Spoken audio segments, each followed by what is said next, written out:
Weird. Headphones. Where's your speaker icon? Awesome. Okay, we're going to get started. If everyone could just go on mute unless you're talking, just so we can headphones. flowing a little bit better. And also we'll have some like admin help too. But if you notice, please just keep yourself muted unless you have an awesome idea to share. And at this point, I'm going to hand it off to the incredible Asma Alhouni. So Asma, take it away, please. Thank you so much. Hello, everyone. My name is Asma Alhouni. Love seeing everyone. I could see people are here from all across New Hampshire. Thanks for joining us today for our Grassroots lobby training. Again, my name is Asma Alhouni. I'm the Movement Politics Director, and I will be joined by my co-host, Sebastian Fontes, and also Kevin Pence. And so you will hear from them as well. So we're going to go ahead and get started. Again, this is being recorded.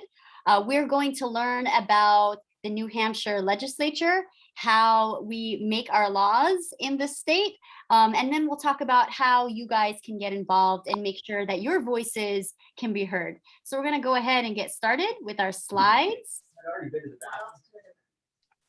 You'd already been to the bathroom and eat your new food. All righty, so let's go ahead with the first slide. Thank you. Okay, so the New Hampshire House has 400 members, so 400 representatives, and the Senate has 24 members, 24 senators. It is the largest state legislature in the United States. The lawmakers are elected biannually, which means every other year, and they're paid only $200 a year, right? Plus mileage, reimbursement, and they're not required to use or to pay for the toll roads. Representatives do not have an office. They only have a locker, and state representatives do not have legislative staff. Next slide, please. All right.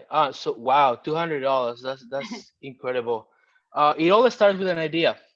You know, once you have an idea, then you sit down with a representative or a senator, drafting language, usually with the help of a lawyer or your interest group. You know, gives them language to submit as an LSR, which is also known as a legislative service request. It goes to the Office of the Legislative Services, OLS. They draft the final version of the bill and do the research to make sure that certain information does not conflict with existing laws. And then they give it a number. If the bill has an impact on the state budget, then the Office of the Legislative Budget Assistant, LBA, will do a fiscal analysis and attach what is called a fiscal note to the bill. Bills that start in the House have state representatives as primary sponsors and get an HB and a number, such as HB 78. Bill that starts in the Senate, the primary sponsor is the senator, and it starts with SB and a number, such as SB 49, for example. House bills can have up to 10 co-sponsors, and Senate bills can have up to 5 co-sponsors. The state budget starts with the governor and then goes to the House and then to the Senate. The Senate President or House Speaker, after a formal reading of the bill, then assign the bill to the appropriate House Senate Standing Committee for a public hearing. Go ahead, Asma. Thank you. So when can senators and representatives file these bills that we recommend or that they come up with, right? So basically there are only 3 times in the course of a 2-year cycle when bills can be filed. So the first time is in September before elections, right? The second time is after elections, which will be in November, and then the second year in their cycle, right? So while the bill filings of representatives are public, right? We can see when they file a bill and they're called LSRs. Senators, on the other hand, have the privilege of keeping their bill filings confidential until they are formally introduced, right? And so they never may appear on a list of LSRs. So that's something to know. In September, before an election, so now I'm going to talk about the 3 times. In September, before an election, the sitting representative or senator who are running for re-election. So if they're going to run for re-election in November, right, then the month after, they can still file legislation, right, for the new session coming up even though they don't know if they're going to be reelected. So what's going to happen is if they get reelected, great, they continue on with their bill that was filed. If they don't get elected, someone else can pick up their bill, or it just dies, right? So representatives can file bills. The first time is September 8th to the 18th, right? And approve their final version by November 30th. It has to be approved. You know, the clerk looks at it and see if it's, like, as Sebastian said, the language is okay, it doesn't conflict with laws, right? Senators can file their bills in the beginning of September. So they don't have that, the same, you know, like 8th to the 18th, but beginning of September, they can file. Now, the second time is after an election. So after an election, both the newly elected people that are brand new to the legislature, or the people that won their races again, can file bills as well, right? And so that happens between November 4th and the 20th, right? And their final version gets approved November 30th. The senators file bills before December 15th and approve the final version by January 15th. So those are the two times. And the third time is the next year, when it's time to refile, right? So bills get filed before election, and members who are not reelected, like we talked about, right? And then the bills can also be filed. This is something interesting. Bills can be filed outside these 3 times too. So not many people know that. So in the House, it requires an approval of the majority of the House Rules Committee.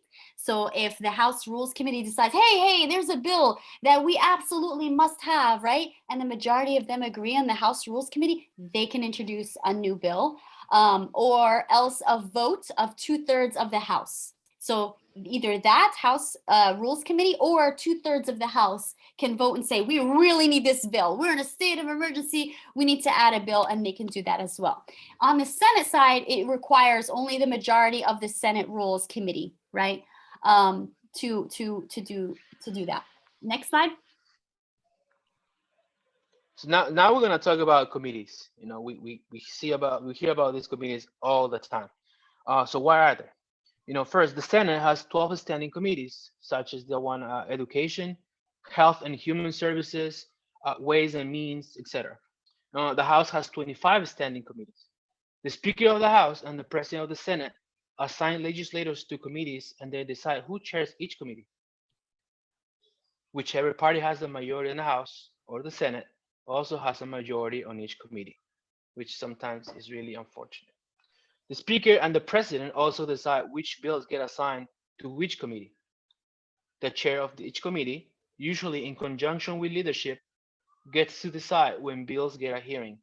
In general, bills that are important to leadership get heard and start moving earlier in the session. Go ahead, Asma.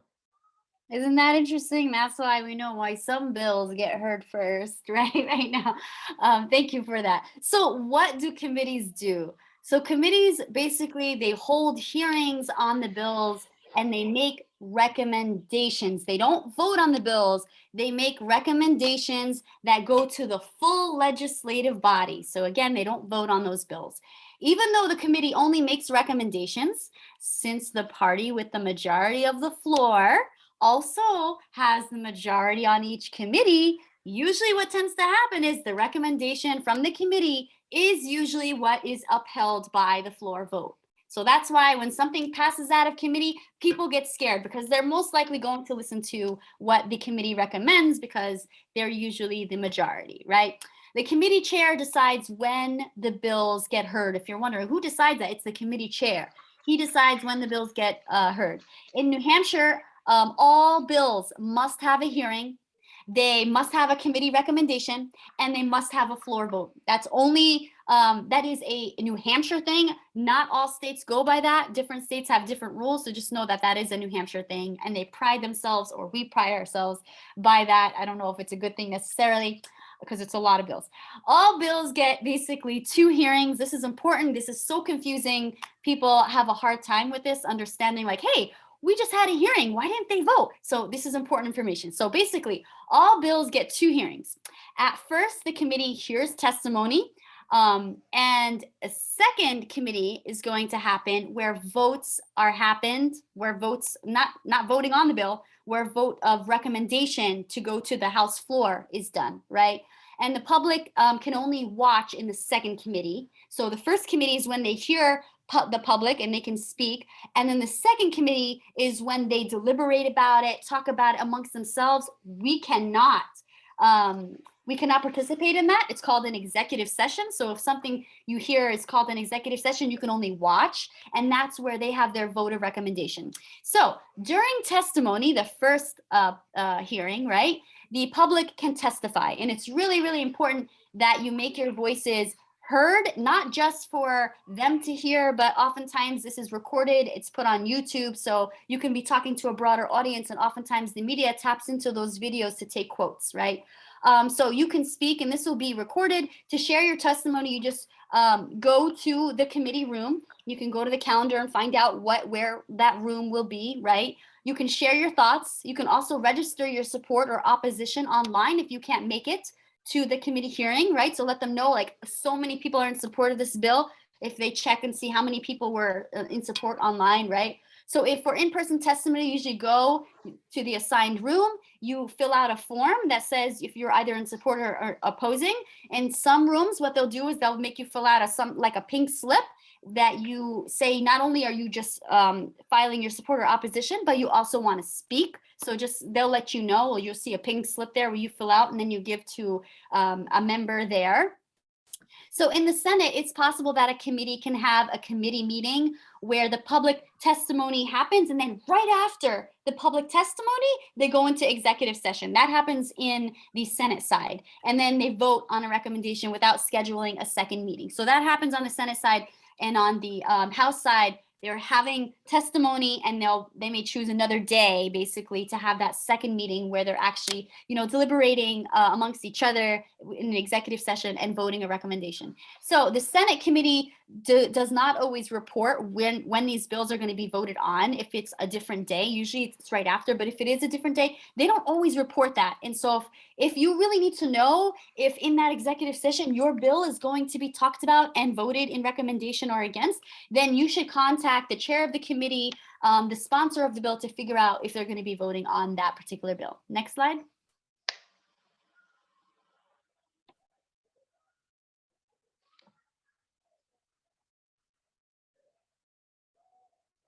All right, Sebastian, you there?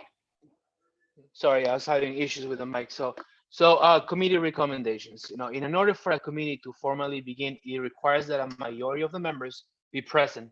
That means 50% plus one. So if there are 11 members of the committee and 6 show up, then the committee can begin. In order for a bill to pass out of committee, it needs at least 50% of the total votes on a committee. Committees can also change legislation with amendments, or they can sometimes combine several bills that deal with a similar topic. Also, if a bill has a fiscal impact, meaning it raises or costs money, then the bill will need to be sent to the Ways and Means Committee and might be rolled into the budget.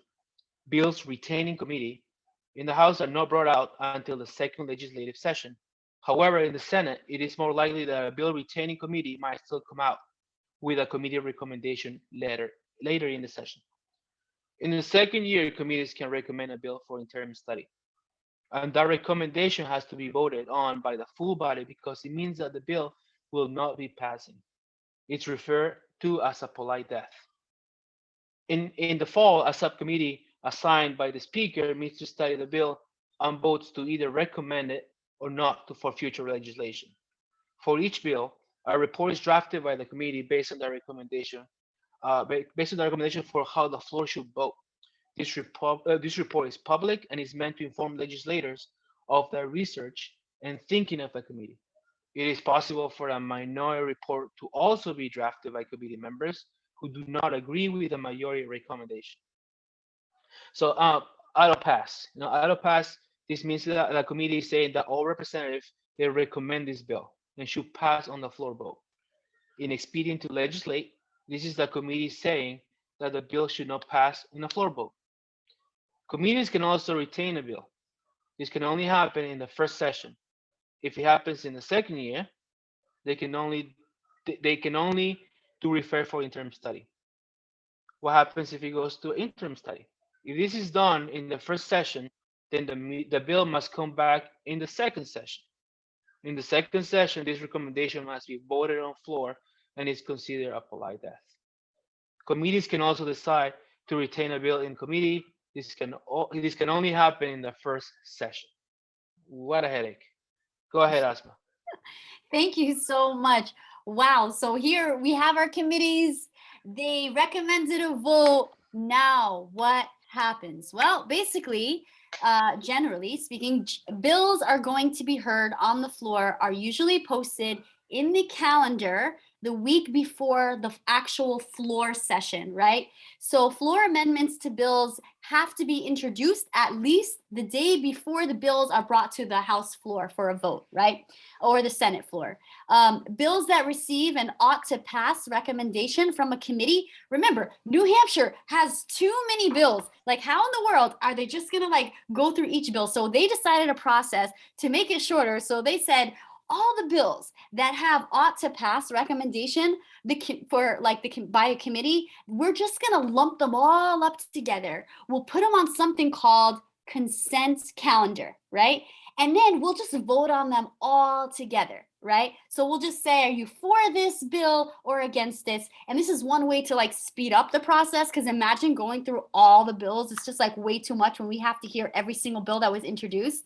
And if, say, somebody objects to this, they can say, hey, take this off the consent calendar. We need further discussion on this. Because if they put it on a consent calendar, there's not going to be testimony, or there's not going to be representatives talking about this bill. They can't, because they're just going to vote on it. So if they want discussion on it, they can say, take it off the consent calendar. We want to have a discussion on it, a debate about it, et cetera, and they can remove it from the consent calendar and have this, lively debate before the vote.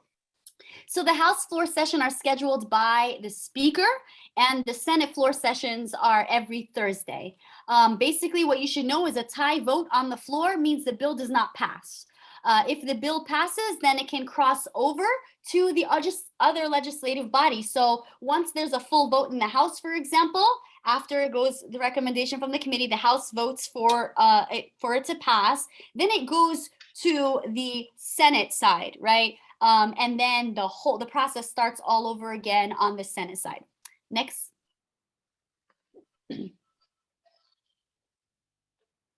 All right, so crossover. So what happens if the bill gets amended either in committee or on the floor? So once the bill crosses over to the other legislative body, it will have to go back through a committee and then vote on the floor. But what happens if the bill gets... I'm sorry. Can we move the next slide? Sorry. It should say crossover. I have crossover on. Oh, okay. Do you guys all see crossover on the slide?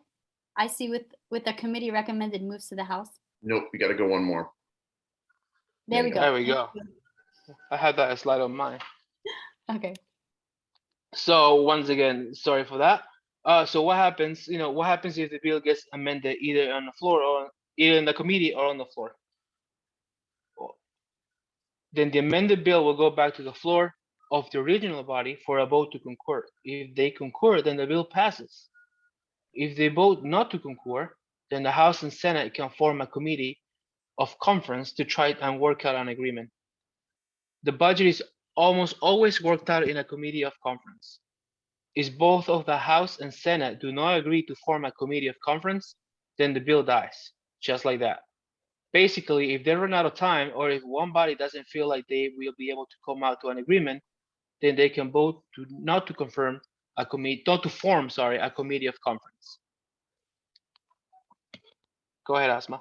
All right, thank you. So the committee of conference, as Sebastian just said, is kind of this way to say, all right, what can we all agree on together, right? So if a bill passes both the House and the Senate, then the bill goes to the governor to be signed or vetoed. However, if a bill goes for either the House and the Senate and is changed, so if there's an amendment to that bill, then that changed bill goes back to the original body where it was the first version of it, right?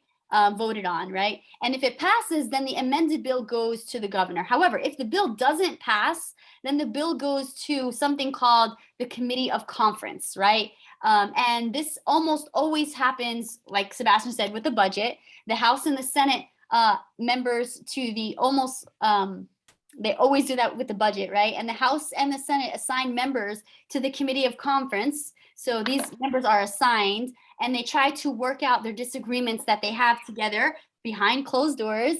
And if they agree on a version of the bill, then it goes to both the House and the Senate for a final vote. And if it passes, then it goes to the governor. If they can't agree, then guess what happens? Then the bill just dies, right? So representatives and senators are selected by the speaker and the president for this for the Committee of Conference. The public may watch these committees meetings, but they do not get the opportunity to testify. So I apologize. I just said that they don't get to watch it, but it seems like I misspoke. The public may watch these committee meetings, but they don't get the opportunity to testify. So that reminds us of what we talked about earlier, the executive meetings that we have, like the second meetings that gives it a chance for the bill to be heard. Legislators on these committees try to negotiate a compromise that they believe both the House and the Senate will approve. So that's the whole idea of why this committee is formed, right? Recommendations from this committee have to be unanimous. If any member of the committee appears to be blocking the progress of the speaker or the president, may remove or replace that member from the committee. Once a compromise is reached, the recommendation from the committee goes to the floor of the House and the Senate for a vote, right? The topic of a bill sent to the Committee of Conference cannot change. The amendment still must be ruled germane. The independent clerk of the House and the Senate get to rule whether an amendment is germane. However, the clerk's ruling cannot be overruled by the majority party. So this rarely happens, but it is possible. If a Committee of Conference can't come to an agreement by a certain date, then again, as we said, the bill dies. Next. So here we are, finally, after passing the House and the Senate, we're done, right? Let's celebrate. Come on. No, actually, hold on. Not quite there yet. Next, the bill goes to the governor, who can do this. He can sign the bill. Then the bill becomes part of our state laws and regulations. He can veto the bill. Then the bill goes back to the House and Senate, and they have an opportunity to override this veto. It takes a 2/3 majority to override this. They can pass the bill. He can pass the bill without signature. If the House and Senate are still in session, then the governor cannot sign a bill in 5 days. If he doesn't sign in 5 days, then it passes. The pocket veto. If the House and Senate are not in session and the governor does not sign a bill in 5 days, then the bill is done. It dies. The public can and should let the governor know how they feel about a bill before it gets to his desk. You know, they can do this by phone calls, emails, postcards, letters to the editor, op-eds in the newspaper, and setting up meetings with the governor and their staff. And please rest assured, Rise and Democracy will be always there to make sure that the governor does right for its people. Thank you so much. So basically, that was an overview of some of the things that happen in the legislature. I also want to say we have legislative updates that happen weekly, so make sure you are registered. And now Kevin is going to talk to you around what you can do even outside of like being here in the committee hearings. What can you do? Where's your power? So I'm going to pass it along to Kevin to see what you can do from here. Awesome. Also, we'll be sharing this recording. If that was a lot of information, and that is a lot of information, it is okay. We'll send you the recording. You could chew on it and slowly go through it. Yep. Thank you. Thank you, Sebastian. Thank you, Esma. Maybe you could take a deep breath because that's a whole lot of information and a big fire hose coming right at you.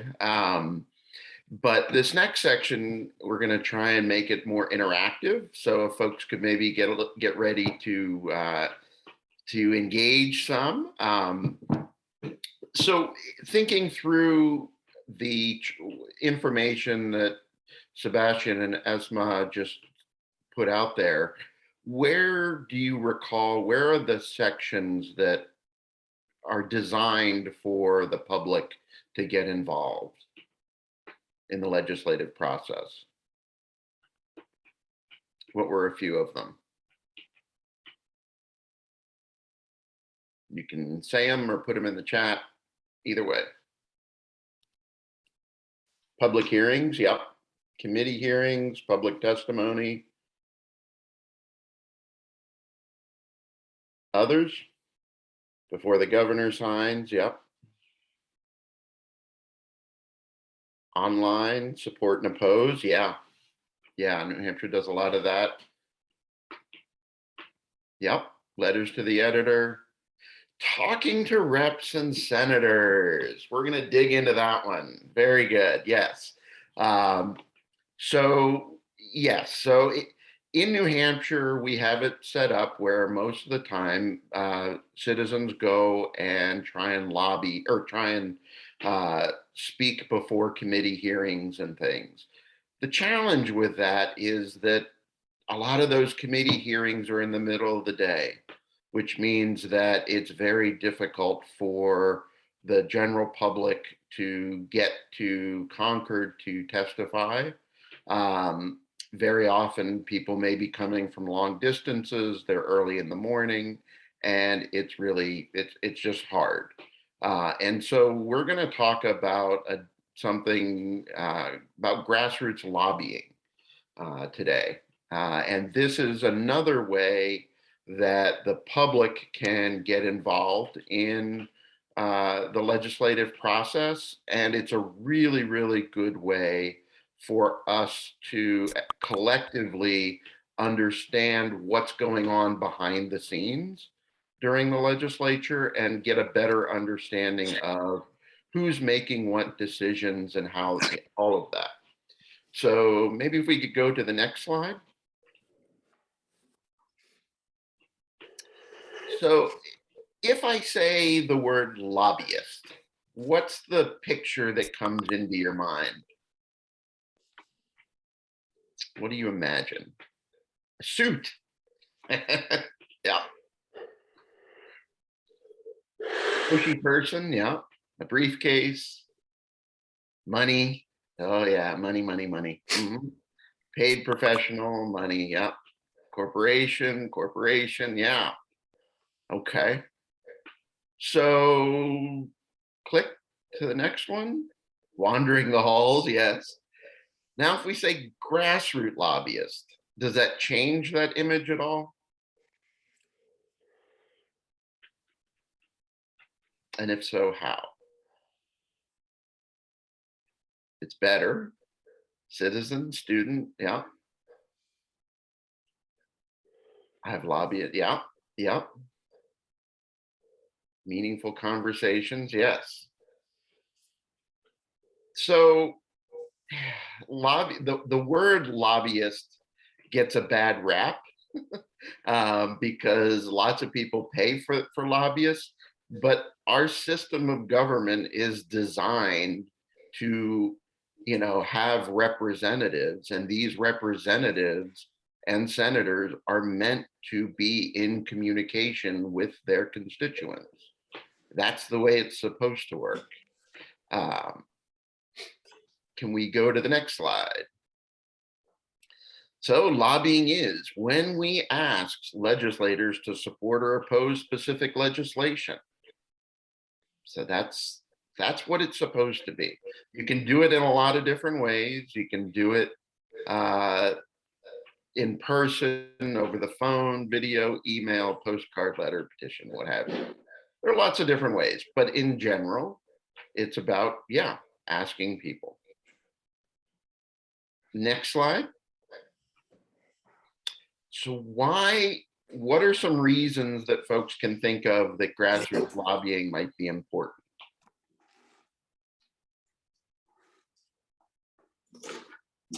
And you can come off mute if you want and say it. You don't have to, or you can type it in the chat.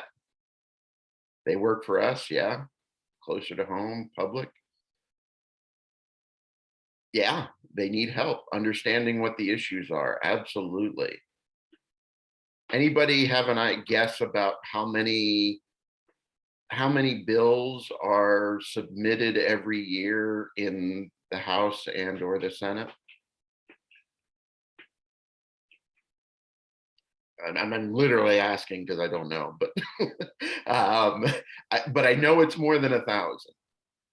And so the idea that any one legislator is going to know everything there is to know about all 1,000 bills is pretty unlikely. It's a way we can put pressure on the process. Yes. Hearing from the public directly about the issues. Yes. All of these things. Absolutely. Thank you. Yeah. So democracy works best when the public's involved. All of these. Lots of the things people been saying here. We educate public officials. Absolutely. More often than not, they think they know, but they don't. Okay, moving on to the next. So when preparing for a meeting with a legislator, what are some things you think you would want to do when getting ready for a meeting that you think might Do Go your ahead. homework. Do your homework? Yes. What is that homework? Be prepared with the points that you want to make, and be Yeah. brief. You don't go on forever. Mm-hmm. Yep. Call ahead to schedule a meeting. Know your stuff. Yes. We'll go over what some of that stuff is. Rehearse. Know the pros and cons. Absolutely. Have responses. Look at how legislators have voted in the past. Absolutely. Yep. Learn about who they are. Yes. Sometimes you may know them. Sometimes you may not. Keep it brief. Yep. Signatures to bring, collect some signatures. Yep. Yeah, show that you have more support. Absolutely. Okay. So many of these, yes. Let's see. Have a plan for that meeting. Know the purpose that you're going. If you're going with a group, make sure that everybody has a role, even if that role is just to kind of show up and be a body. That's fine, but everybody ought to know what their role is going in, and then know the issue or issues that you're there to talk about. Be ready to tell your story or somebody else's story, how this affects the constituents, etc. Next, know the legislative process. So it's really helpful to know where the bill is in the legislative process. So is it going to be heard in a committee? Is that legislator on that committee? Has it already been heard in committee, and is it going to the floor? And is that legislator going to have to vote on the floor? Know what you're asking them. Know the person you're talking to. You can get some of that on their bio on their website sometimes, if possible, but you definitely want to know what committees they're on, because you want to know if the bill is going before a committee that they're on. That's great. If the bill is not going to a committee, and they maybe have to watch for it coming onto the floor of either the House or Senate. If you're talking to a senator about a House bill, you may want to, let them know that whether the bill has crossed over yet or not. They may not be aware of that. It's helpful also to know where they're from, and if there are other legislators that they might be willing to talk to if they're on our side. So they may very often know other representatives or senators from their area. Okay, next slide. Formulate questions, yes, that have yes or no answers, absolutely. how and where does money get involved in the legislative process? That is mostly in elections and less in the legislative process entirely, but it's not absent, that's for sure.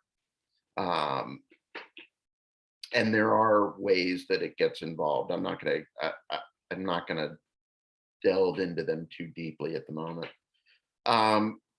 Prepare written materials very often. Especially if you're working with an organization like Rights and Democracy or other groups, you'll have written information that you can leave with legislators. Make sure you have that. It's up to you. If it's an in-person meeting, sometimes it's best to not give them the materials until after you're done talking with them, because very often in meetings, as soon as you hand them a piece of paper, their attention goes off of you and they just start reading the paper, and they stop listening. So sometimes it's best not to give it to them. It's up to you. It doesn't have to go one way or the other. But yeah, next. Be on time, absolutely. If at all possible. And if you're not going to make it, then let them know ahead of time that you're not going to be able to be there. They may be late, but we shouldn't be. And then work with an organization, an organized group. None of us can do this alone. It's one of the things that's helpful about a statewide organization is that we're all sort of doing our part to help collect information. And very often I think about the legislative session and the legislature is like an impressionist painting, where if you're up really close and you're talking to one person, it's very hard to get an image or a picture of what is going on in the whole legislative session. So it's not really until you back up and you start collecting lots of information from lots of different places that you begin to see and begin to be able to paint a picture of what's really going on. And that's why so many people working together really help to make the mosaic work. All right, Allie, do you want to take this section? Yeah, absolutely. So I apologize for not introducing myself to you all earlier. My name's Allie Brokenshire. Pronouns are she, they. I'm the Leadership Development Manager here at Rights and Democracy. Super excited to be helping Kevin, Esma, and Sebastian on this training. So let's just talk tips. Know your purpose. It's super important to walk into a space holding yourself as if you know what you're talking about and you know what's important to you. No one knows your story better than you, and you know your reason for being there. Hold that tight. As Kevin said, knowing the time frames and respecting time limits are incredibly important. Yeah, that feels just like a given. I don't even think that needs explanation. The next one being pretty important though, bring constituents. It's awesome to pack a room and to have a lot of faces and to have allies all around us. However, our representatives are wanting to hear from the people that they represent, and that's going to have the most major impact. So make sure that you're bringing in as many people that this impacts as possible. Make sure that you're providing a clear statement of the problem and what your idea of a solution is. There's a time for storytelling and there's a time for a very specific ask. Emphasize your personal interest in this as well. That's super important. And then finally, it's about listening. Always listen. You're gonna get far more information if you just let people talk than you ever would asking questions. Let them tell you. Always ask directly for their support and wait for that yes. You never have to clarify, just make the ask and leave it there, let them answer. And regardless of how it works out, thank them for their time. Regardless of the side of the aisle, it can be a very thankless job to represent large groups of constituents. And while we can feel super passionately about the issue at hand, This person is doing their best, as Kevin said, in a landscape that is large and beyond anyone's head. I can't imagine trying to hold 1,000 pieces of bill information in my brain. So always just thank them for giving you the space to share your story. Please always write down how it went, your impressions, process it on paper or whatever medium feels good for you, but making sure that you have a reflection as to what went well is always a great place to start. I apologize. In improving that skill. And then just make sure to follow up. Yeah, Suzanne said it, follow up with a handwritten thank you card. Yeah, it's a huge impression. My mom and my grandma taught me that. That means something. So yeah, always follow up and thank them for their time. So that's me. I'm gonna hand it back to you, Kevin. Thank you very much. There's the story I have of there was a group that I worked with as an ally organization, and they went in to meet with a legislator one time, and they were there to talk about a gay marriage proposal. And the legislator was a pretty far right-wing senator, and they sat down and they started giving their spiel about, you know, why we needed to. It was a bill to ban gay marriage, and were giving their spiel about why this is not good and things. And the senator just looked at him and said, "I don't know what y'all are doing in my office. I think you need to get out now. We have nothing in common." And he kicked him out of their office. And they left the office. They wrote a thank you note. They all signed it. It was, you know, appreciate your time and everything. And they gave it to him. The next year, they went back to meet with him, and they sat down in his office and they started talking, and he slowly pulled out from his drawer that card, that note. And he said, "You all had no reason to thank me. I treated you horribly." And he said that was not, you know, he said it was not Christian of me, but, you know, what have you. But he said, I need to be better. And he said, we may not agree, but we can absolutely agree to sit down and talk about these issues. And that's just how much different, that's what a note and sort of being a bigger person in these meetings can do. So, anyway, do's and don'ts. So when meeting with legislators, do tell personal stories. It is one of the best ways to influence legislation. Do your homework, like we said earlier. Some of this is sort of repeating itself, but always be more reasonable than our opponents. I've had some awful things said to me in meetings, and you just got to sort of look at it as a long-term relationship. And especially when we're working on lots of different issues, very often we may disagree on one thing and we can find common ground somewhere else. Understand that our job is to educate. Very often they don't know, or they think they know, and they really don't. Ask directly for their support or their support in opposing something. All right, next slide. Don'ts. Do not make stuff up. If you don't know, just say I don't know, and we'll get back to you on that.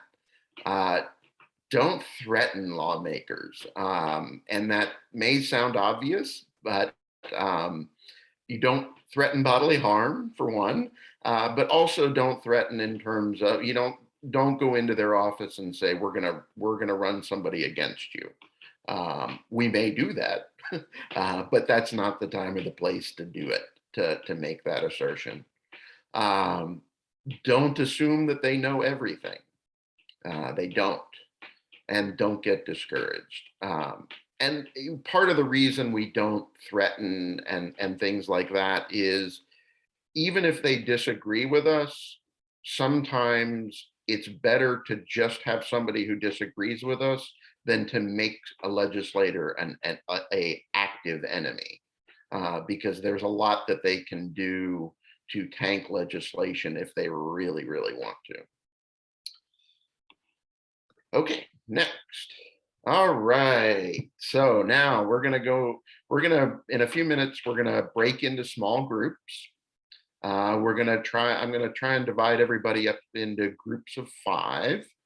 I'm gonna put this here, but so we're gonna ask that in those groups of 5, one person is gonna be the senator, and one person, and then 4 people are gonna be the lobby team.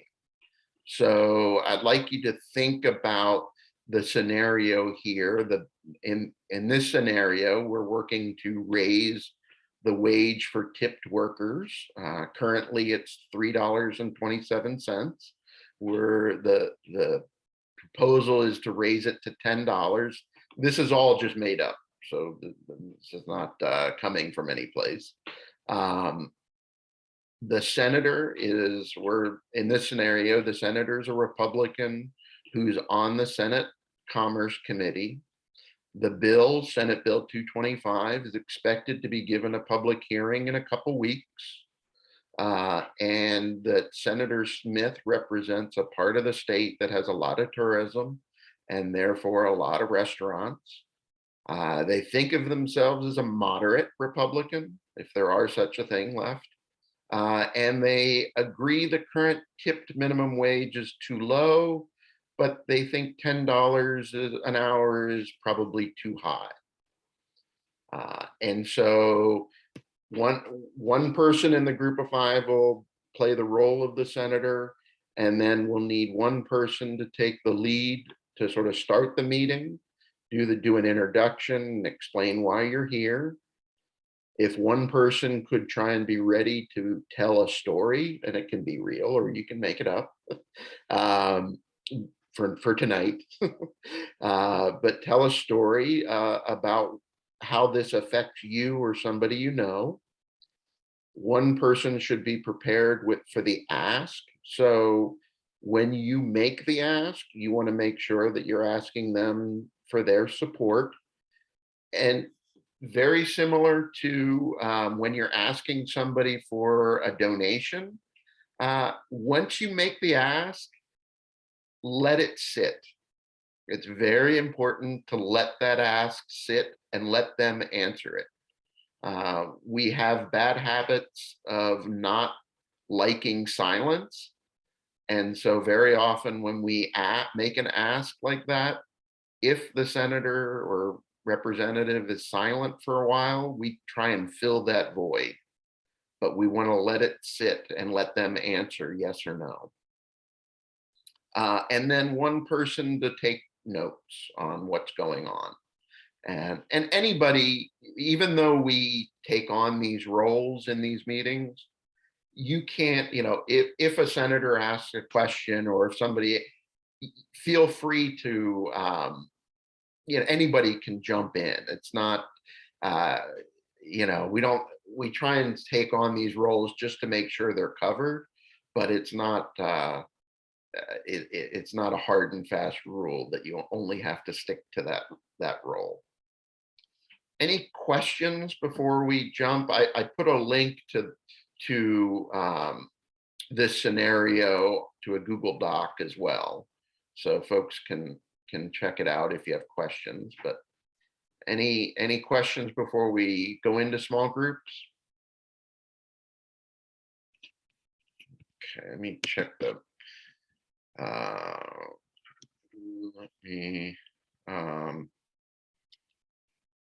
we have one group that only has 2 people. Let me move a couple people here. Move to room 2 and one more.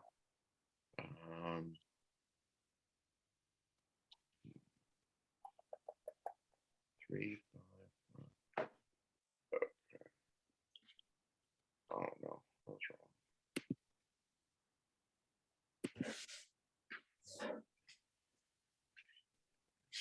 Okay. All right. I think we've got enough. Some of the rooms, Some rooms just have 3 people, so we're just going to do the best we can. But are folks ready? You're going to have 15 minutes to go into your breakout rooms and to give it a shot. All right.